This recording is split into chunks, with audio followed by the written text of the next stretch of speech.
I've been searching for more and more leftist content on YouTube. Unfortunately, I seem to have watched every leftist YouTube video. That's right, every single one. No, not really. But I am having a lot of trouble finding more videos that I enjoy watching, or even putting on the background while I do something else. So here I am, 4:45 in the morning, typing up a script because I finally decided to throw my hat into the ring. I'd say running this for another time, but how else am I actually going to do this? During the day like a normal human being? Don't be ridiculous. If I did anything like a human being, I'd probably be doing something much more productive. Like sleeping. But that's enough about me. The video title says, Phillip DeFranco, Enlightened Centrist? So I'm going to give you my thoughts on the subject. Now, the title is a bit misleading. I know. It makes it really easy to duck my video when I tell you this in the first couple of minutes. But Phillip DeFranco, man who is definitely a liberal but allows people on the right to push their narrative for free, is a lot less of a catchy title. I'm doing this video as a bit of a critique on how Phil usually gives the right as much legitimacy as the left, as a replacement for discussing the nuance in a situation. Specifically, this is a response to the June 18th, 2019 video where he discusses how Kyle Kashuv is no longer attending Harvard because the school revoked his admission. I'm going to put the link in the description below, and then I'm going to name a few statistics about how he covers the controversy. This story is his last story, covering the last 7 minutes of a nearly 16-minute video. Starting at around 8:35, he gives what I feel is a pretty good coverage of the events. At around 9:40, he covers Kyle's response to the controversy in full. Now, as much as I dislike having Kyle's full response read out, I suppose it makes sense in a way. In a story like this, the accused should definitely get a chance to respond. Facts have already been stated, leaving out that Kyle responded to the story would probably be a bit dishonest.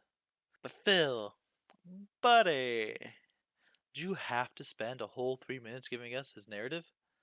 This isn't you giving us news. This is you giving us someone's spin on the story. I'm wondering if these are even Kyle's own words. If they are, good for him. I don't think I'd be able to handle all this attention with such professional and boring language. But almost half of the segment is literally Kyle defending himself and attacking Harvard. But I'm going to stick a pin in this, because we haven't gone through the whole video yet. At 12:50, he starts bringing up other people's reactions to it, which is pretty much what Phil replaces interviews and discussion with co-hosts that, most other news organizations do. It makes sense. You can't have a conversation with someone without drastically changing how the show is produced, and it's usually both from major news organizations and large voices on social media that have some connection on the topic. Also, he plays this clip, which is absolutely hilarious. We saw Ed Henry on Fox News push back when Kyle started saying that. But I think that people can grow and people can change. Right. And I don't hold that standard to Harvard. And I think that people can make mistakes. And I don't think that mistakes make you irredeemable, as Harvard showed for me, as Fair Harvard point. established for me. Can I give you a time out there? So you're Sure. mentioning that they had slave owners in the 1600s. Mm-hmm. You using the N-word was what, a year and a half ago? Do you 2 see years it? ago. 2 years ago. A little more recent. Okay. Okay. But after that, he reads out or mentions 7 reactions.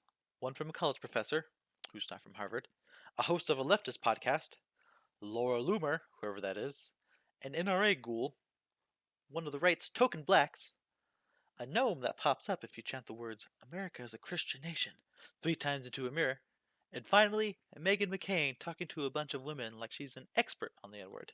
Then, Phil brings up that this is precedence because Harvard did it before. He finally passes the question off to us and then ends the show. Funny how he didn't give his opinion on this. Guess he wanted to make sure that like ratio stayed up.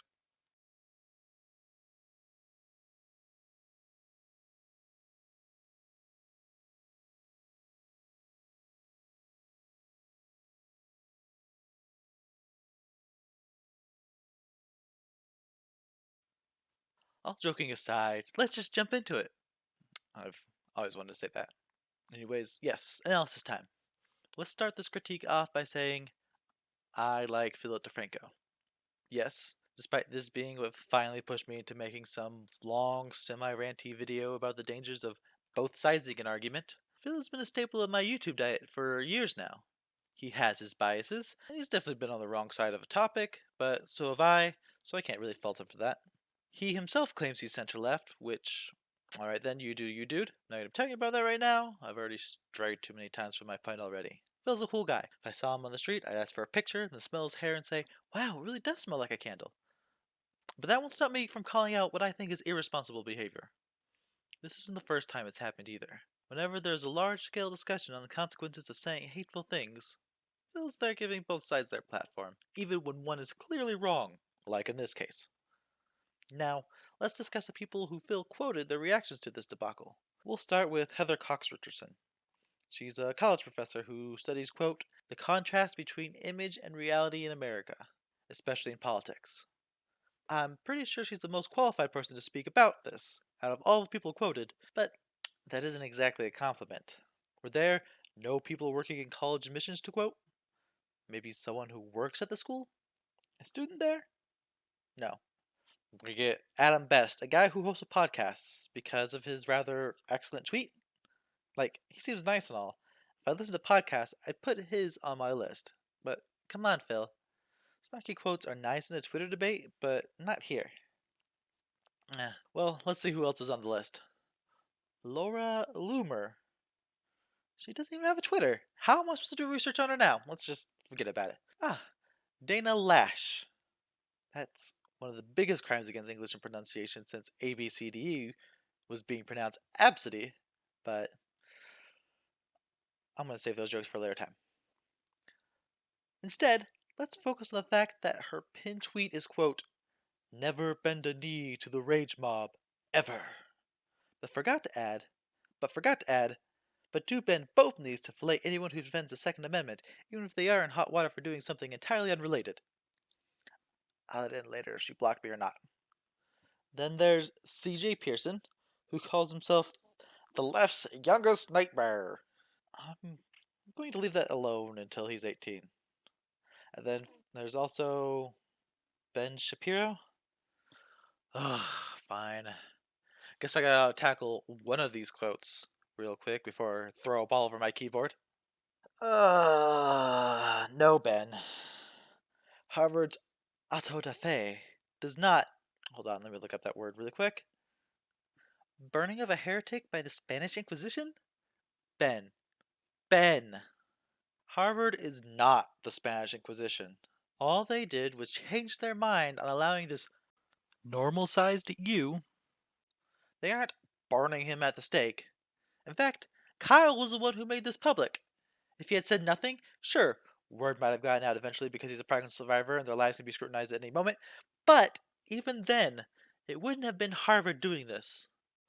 And also, Ben, using the N-word 11 times in a sentence and then bragging about doing it all the time is not an insane, cruel standard no one can possibly meet.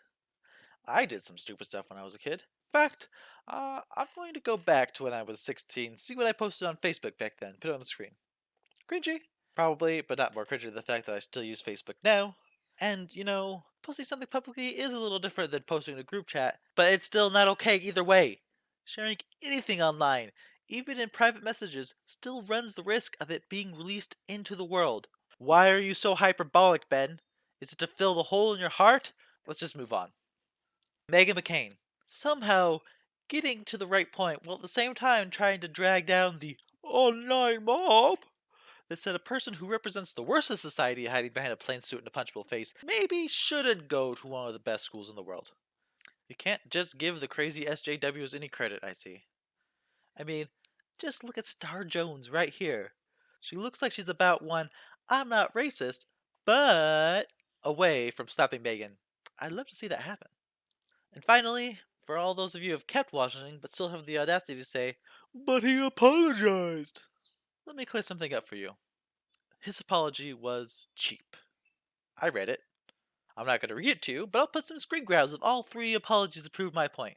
Starting with the first one, which he posted when the controversy first came up, where he didn't even apologize. All he said was, I was a dumb kid when I wrote those. And I'm embarrassed by what I said. He finally gets it right when he writes his letter back to Harvard admissions. He unequivocally apologizes. Great! Except it isn't. He consistently says that he was doing it for shock humor, and he was different back then. He also loves to bring up the fact that he has changed. and that he would never do the same things now. But you know what?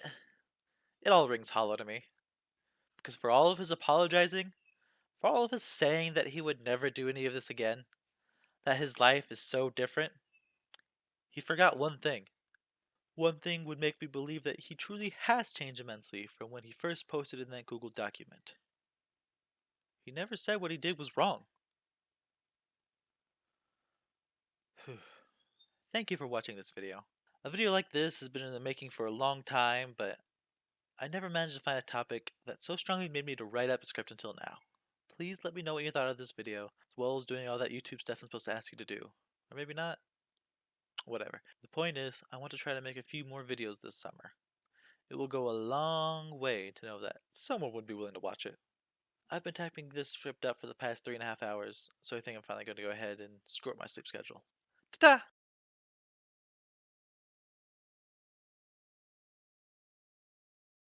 And also, Ben. Using the N word 11 times in a sentence and then bragging about doing it all the time is not an insane cool standard no one can possibly beat. That was terrible.